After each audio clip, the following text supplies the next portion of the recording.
Hello, Leonard Marshall. I am delighted to be here tonight, thrilled to be at your big event. How excited are you? I'm very excited. I tell you, it's an opportunity to connect with the public and connect with people during the festivities of the big game, as we'll refer to it, and to have fun in this environment and to give to a cause that's so worthy. It's an honor to have you here. Thank you. The Game Plan Foundation will benefit so many people, but in addition to the players, I believe it's going to have ramifications throughout. We're talking about all people playing baseball, our kids, etc.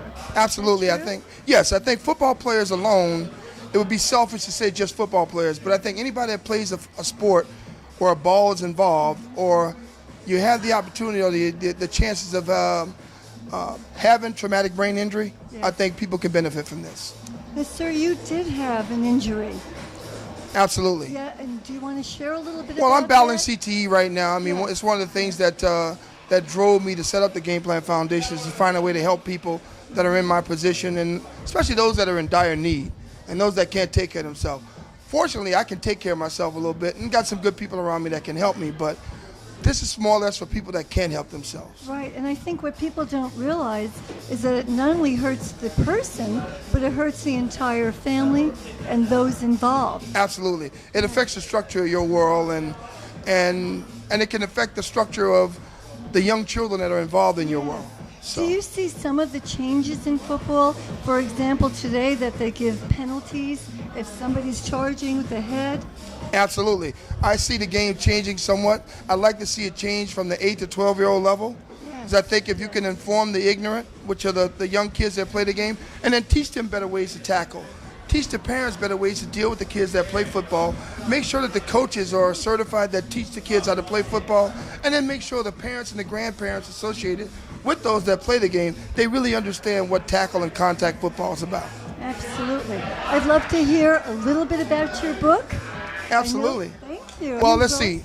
The book, When the Cheering Stops, I kind of got the idea from dealing with some of my teammates that were dealing with CTE and ALS, and Right. the chances of it getting worse. I think one of my teammates that brought it to life for me was David Durison, who committed suicide in February of 2011.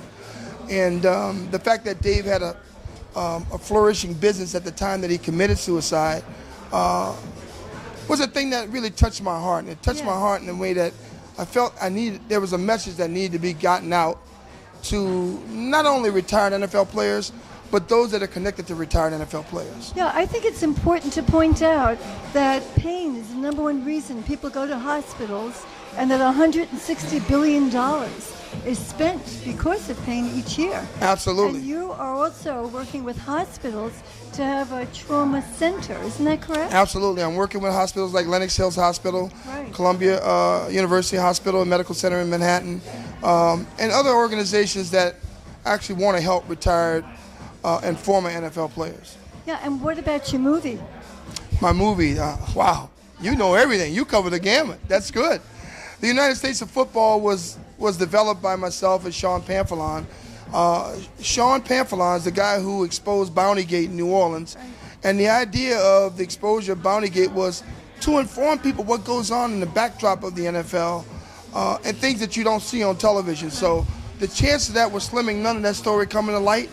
But the fact that he was able to tell that story now enlightened people that go to games and support the National Football League, in hopes that those people now become aware of what goes on and how easily it can be covered up, and then what roles we play in developing young people and then teaching young people how to play tackle football. Right. And what we want to do is make a difference. And Leonard Marshall, you are making a difference. I'm trying, honey. I'm trying. Mwah. Thank bet. you so much.